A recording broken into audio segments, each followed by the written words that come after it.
कई बार आपके घर में कोई वास्तु दोष नहीं होता, फिर भी आपको समस्याएं आ रही होती हैं। इसी के ऊपर एक ऐसा टॉपिक, जब आपके संपर्क नहीं बन रहे हों और आपके पूर्व दिशा में कोई वास्तु दोष ना हो, तो आपको क्या देखना होगा, क्या कारण है कि आपके संपर्क नहीं बन रहे, आप अलोन फील करते हो, लोनली फील करते हो, और आपका फ्रेंड सर्कल भी इंप्रूव नहीं हो पाता या आपका नेटवर्क इंप्रूव नहीं हो पाता। तो मैं स्टेप बाय स्टेप सारी चीजें बताऊंगा अंत तक। देवताज कौन कौन से इंस्टॉल करने हैं, किस किस चीजों को आपको घर के अंदर लगाना होगा, किन किन बातों का आपको ध्यान देना होगा, सारी बातें हम करेंगे। और ये वीडियो स्पेशली है पॉलिटिशियंस के लिए, क्योंकि आजकल देश में पॉलिटिक्स का एक मुद्दा चल रहा है। इस वक्त वोट चल रहे हैं, इस वक्त चुनाव चल रहे हैं। तो जब चुनाव चल ही रहे हैं तो हमारा फर्ज बनता है कि किन किन कारणों से कोई व्यक्ति या तो जीत को प्राप्त करता है या हार को प्राप्त करता है। पूरी detailed video step by step हम बात करेंगे, हर एक वास्तु दोष और हर एक प्रैक्टिकल एंगल के बारे में, क्योंकि काफी वक्त से मैं भी काफी चुनाव से रिलेटेड अलग अलग पार्टियों के अलग अलग मंत्रियों के साथ में, अलग अलग लोगों के साथ में काम करने की कोशिश कर रहा हूं। तो सबसे पहली बात जब हम बात करते हैं कि कौन से वास्तु दोष हैं और कौन सी डायरेक्शन है जो इन मुद्दों के लिए सबसे ज्यादा महत्वपूर्ण है। कुछ लोग ईस्ट को या पूर्व दिशा को सरकारी कामों से भी तोल लेते हैं या बांध लेते हैं। सरकारी काम जो है वो पूर्व दिशा से बहुत ज्यादा नहीं देखे जा सकते, थोड़ी सी हेल्प देखी जा सकती है, लेकिन एक्चुअल में सरकारी काम नॉर्थ वेस्ट से देखे जाते हैं। इसके ऊपर भी मैं आऊंगा, लेकिन उससे पहले मैं जो आज का हमारा टॉपिक है, इंपॉर्टेंट टॉपिक, कि ईस्ट में कोई वास्तु दोष नहीं है, फिर भी हमारे संपर्क क्यों नहीं बन पा रहे, क्यों प्रॉब्लम आ रही है, इसके ऊपर पूरी चर्चा करते हैं। फिर हम पॉलिटिकल मुद्दे पर आएंगे, फिर हम देवतास पर आएंगे। ईस्ट, ये दिशा आपके घर में कहां पाई जाती है? अगर ये आपका घर है और यहां नॉर्थ है एग्जैक्ट, तो इसके बिल्कुल 90 डिग्री में यहां आपको ईस्ट मिलेगा। अब मैंने आपको इस एंगल के थ्रू क्यों समझाया, मैंने स्ट्रेट क्यों नहीं समझाया?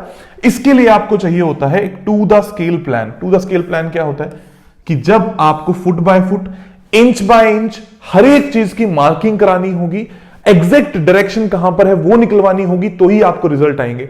ज्यादातर लोग क्या करते हैं, अगर ये नॉर्थ है तो कुछ वास्तु कंसल्टेंट इसको नॉर्थ मान लेते हैं, कुछ वास्तु कंसल्टेंट तो भाई इसको ही नॉर्थ मान लेते हैं और फिर इसको ईस्ट मान लेते हैं। ये सबसे पहली गड़बड़ है इस पूरी विद्या में, ताकि आपको रिजल्ट ना दिए जा सके या आपको रिजल्ट ना मिले। तो आपको क्या काम करना है, एंगुलर डिवीजन मेथड जिसको हम बोलते हैं, उसके हिसाब से एक बनवाना है मैप।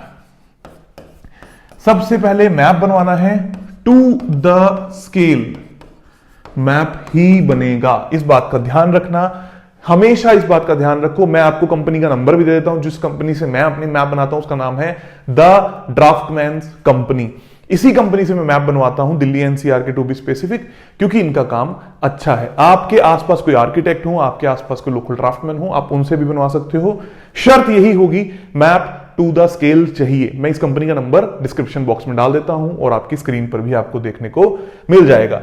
जब मैप टू द स्केल होगा और ईस्ट में वास्तु दोष आपको नहीं मिलेगा, तो आपको क्या करना है? अगर वास्तु दोष है, टॉयलेट है, उसको ट्रीट करवा दीजिए हरे रंग की टेप से या स्टील से, उसको ट्रीट कर दीजिए टॉयलेट को। किचन है तो हरे रंग का पत्थर वहां पर रखा जा सकता है। इसी मैप में ये लोग आपको देते हैं बार चार्ट। बार चार्ट क्या होता है भला? हर एक दिशा कितनी कितनी क्वांटिटी में आपके घर में है। मान लीजिए आपका पूरा घर 1600 स्क्वायर फीट का है, तो हर दिशा के पास 100 स्क्वायर फीट होना चाहिए। लेकिन कई बार अलग अलग दिशाओं में ये नहीं हो पाता और फिर समस्याएं आनी शुरू होती हैं, फिर उसकी हमें बैलेंसिंग करनी पड़ती है। अगर बार चार्ट में ईस्ट दिशा कम या ज्यादा बैलेंस से, जब मैं 1600 स्क्वायर फीट की बात करता हूं तो बैलेंस स्टेट 100 है, 80-70 स्क्वायर फीट आपकी दिशा को मिले, 100-120 स्क्वायर फीट आपकी दिशा को मिले, यहीं से इम्बैलेंस स्टार्ट हो जाएगा। एक एवरेज एरिया निकालने के बाद आपको इतना दिमाग नहीं लगाना है। ये ड्राफ्टमैन कंपनी या जितने भी ड्राफ्टमैन आजकल बाजार में हैं वो ये काम करके देते हैं। टू बी स्पेसिफिक रहिए, क्योंकि ज्यादातर लोग यहां पर गलती करते हैं। ज्यादातर वास्तु कंसल्टेंट्स को बार चार्ट बनाना नहीं आता, इसलिए उनको चेक करना भी नहीं आता। तो बहुत सारी कंपनियां हैं जो बना रही हैं, लेकिन वो गलत भी करती हैं। इस बात का विशेषकर आपको ध्यान देने की जरूरत है। बहुत कम चार्जेस होते हैं, आप उनको बुलाओ, अच्छे से नक्शा बनाओ। ये आपके घर की एक एक्सरे रिपोर्ट या कुंडली कही जा सकती है। ये कम है या ज्यादा है? अगर ये कम होगा, मतलब ईस्ट पूर्व दिशा आपके घर में कम होगी तो क्या होगा, आपके संपर्क बहुत कम बनेंगे। आप मेहनत करते रहोगे, आपके संपर्क नहीं बनेंगे, आपको लोग बुलाएंगे नहीं, पार्टी फंक्शन में नहीं बुलाएंगे, आपको याद नहीं करेंगे और हमेशा आपको लगेगा कि हम अलग रहते हैं। आपका नेटवर्क जो है वो बहुत ज्यादा बिल्ड नहीं हो पाएगा और आपके जो कर्म है वो भी काफी हद तक अपने संपर्क बनाने की कॉन्टेक्स्ट में कम होते हैं। आपकी नेचर ही ऐसी हो जाती है कि आप फिर संपर्क नहीं बना पाते। ये एक बहुत बड़ी दुविधा हो जाती है। अब अगर ईस्ट आपके घर में ज्यादा है तो क्या समस्या आएगी, तब आप बहुत मेहनत करोगे संपर्क बनाने की, फिर भी पीछे रह जाओगे। आप किसी दूसरे के लिए काम करोगे, वो लोग आपके कभी काम नहीं आएंगे। आप बहुत मेहनत करोगे संपर्क बनाने के लिए, नेटवर्क बनाने के लिए, आप अलग अलग जगह पर जाकर मीट्स करोगे, बिजनेस मीट्स करोगे, पार्टी फंक्शंस में जाकर लोगों को न्योता दोगे, लेकिन फिर भी वो संपर्क आपके नहीं बनेंगे, या मैं यूं कहूं कि वो बन भी जाएंगे तो आपके किसी काम के नहीं होंगे। आपको लगेगा कि वो आपके संपर्क हैं।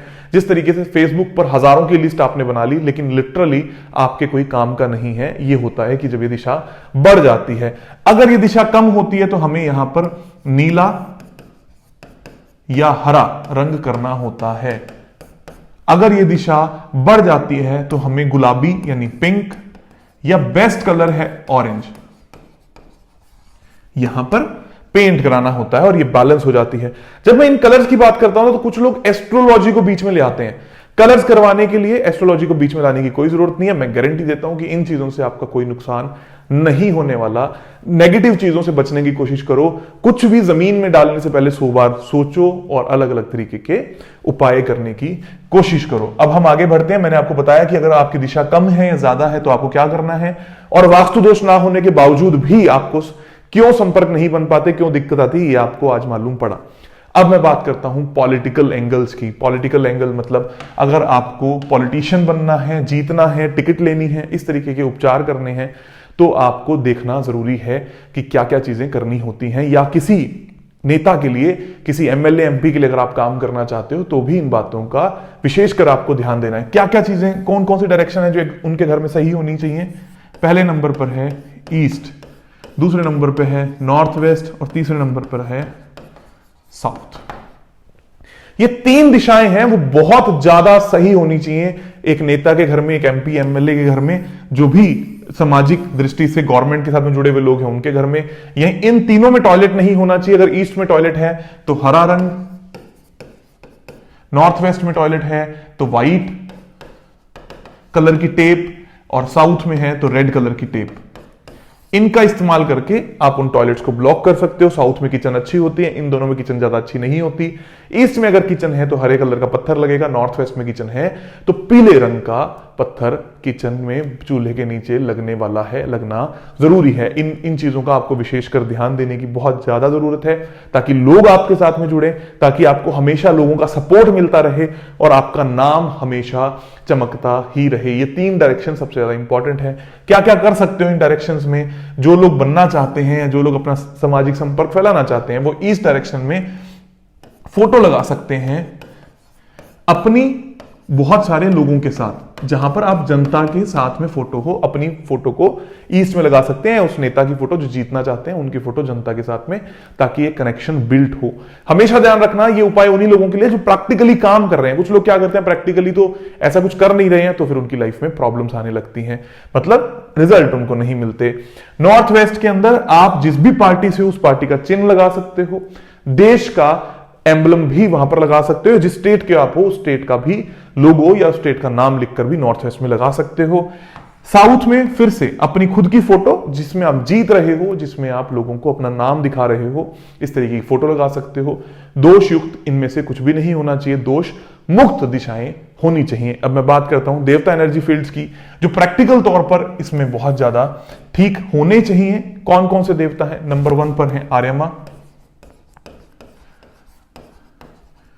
नंबर 2 पर है विवस्वान,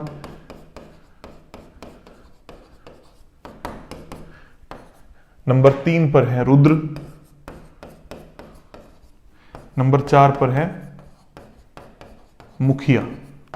ये 4 जो देवता हैं ये हमेशा बैलेंस होने चाहिए, एक्टिवेटेड होने चाहिए। कैसे होते हैं उसके लिए एक टेक्निकल प्रोसेस है, आप देवता के कोर्स के अंदर इस बात को सीखते हो कि इनको कैसे बैलेंस किया जाए, बट ये बैलेंस होने चाहिए। उसको बैलेंस करने के बाद आपको अच्छे रिजल्ट्स मिलने लगते हैं। आर्यमा देवता कनेक्शंस के हैं, नाम के हैं, कंट्रोलिंग पावर देते हैं, आपको शक्तिशाली बनाते हैं और मुखिया आप लीडर बनाते हैं किसी भी एक जगह का।